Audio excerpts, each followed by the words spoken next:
Halo guys, kembali dengan saya dimana kita akan merangkum alur cerita film Azab lagi. Dan sebelum lanjut, subscribe dulu ke channel saya agar saya tambah semangat untuk menghibur kalian. Dan jika sudah subscribe, mari kita gaskan. Kisah akan memperlihatkannya seorang pengangguran bernama Pak Karun sedang mencari lowongan pekerjaan. Udah dapet uang. Tak lama setelah itu, Karun ini melihat pengemis dengan mendapatkan uang dengan mudahnya. Dari situ, Pak Karun ini terpikir untuk mengikuti jejak pengemis ini.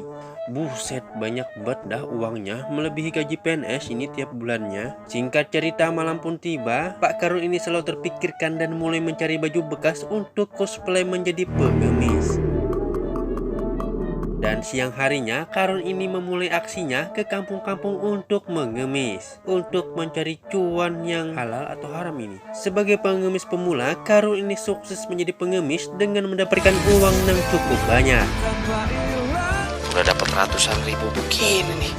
Malam harinya, Karun ini pulang dan membawa kabar pada istrinya bahwa dia sudah mendapatkan pekerjaan. Dan dengan senang hati, sang istri pun menyambutnya dengan senang hati. Dan istrinya yang bernama Astuti, tapi Karun ini tak mau memberitahukannya pekerjaan apapun yang ia lakukan. Udah, kamu simpen baik-baik. Jangan boros, biar kita cepet kaya. Bukannya bersyukur diberi uang sama suaminya, Astuti ini malah berbicara seperti ini. Aduh, uang recehnya segala lagi. Keesokan harinya, Karun ini melakukannya lagi dan kini tempatnya adalah di masjid. Waduh, penambahan dosa ini. Dengan cara yang gege ini, Karun berhasil melebatkan pundi-pundi uang dengan cukup mudah.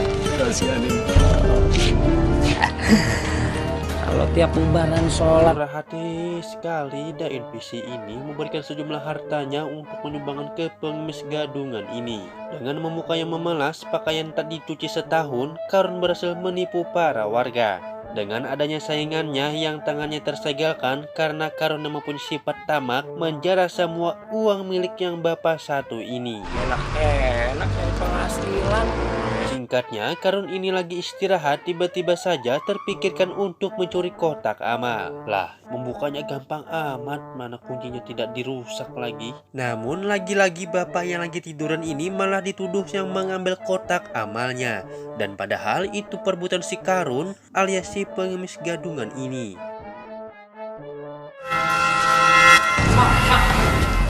Keesokan harinya, Karun ini berniat untuk merubah penampilannya lebih menjanjikan lagi supaya menambahkan damage-nya dan mendapatkan cuan lebih banyak. Dengan tangan yang tersegalkan dalam celana, Karun ini berhasil meraup uang lebih banyak.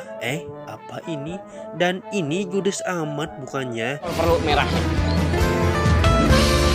Singkat cerita, malam pun tiba. Karun yang tak pernah puas dengan pendapatannya, Karun ini malah mengantri sembako gratis dan malah berniat mengajak istrinya agar login mengcosplay pengemis. Kamu sih ajak istri gua nih.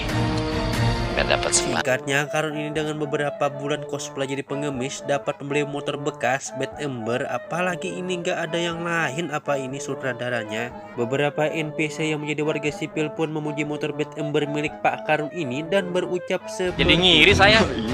Belum lama bekerja udah bisa beli motor baru.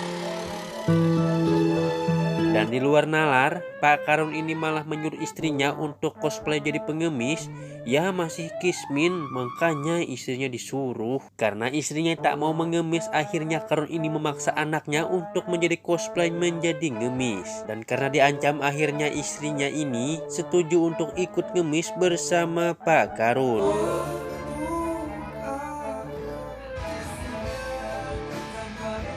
Memang beda ini Karun ini, istrinya yang secantik ini cosplay jadi pengemis. Tempat ngemis lain. Ya. Kamu kenapa kok kamu ngos-ngosan kayak gini sih? Selang lama, Karun yang sudah sukses ini didatangi pemeran figuran ini dengan bermaksud meminjamkan uang untuk berobat anaknya. Pak, kami membutuhkan biaya yang sangat besar.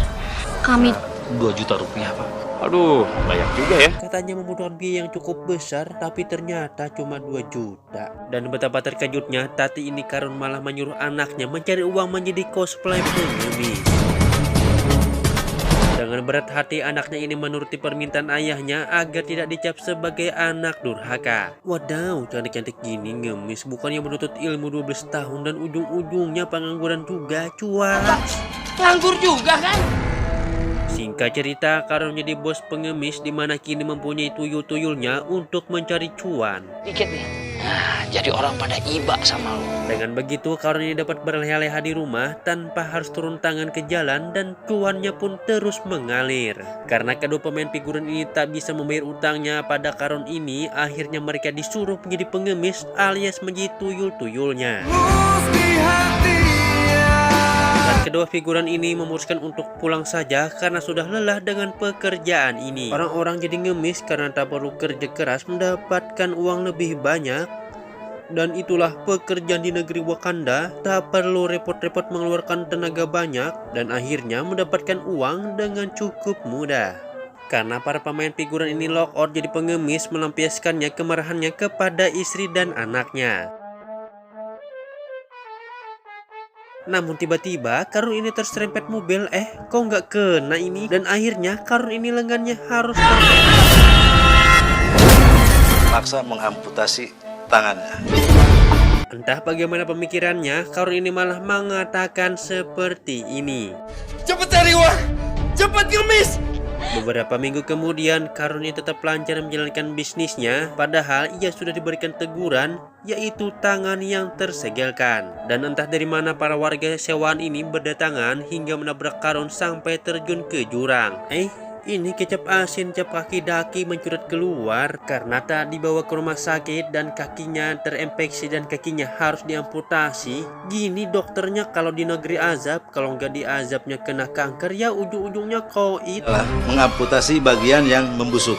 Dengan kerasukan falak, akhirnya Karun ini harus terbebaskan dari dunia dengan mulut seperti menghisap kalimut ayam. Saat dimandikan muncul bau-bau tak sedap seperti kaki cantengah yang masih tertanam di kuku kakinya. Dan para warga yang seperti hamil muda ini tak tahan dengan baunya, padahal sedap-sedap baunya. Kalau kau bekas amputasinya udah membusuk. Saat iring-iringan konvoy, tiba-tiba saja gerobak sampah menabrak si Karun ini dan ditambah lagi sampah di atas.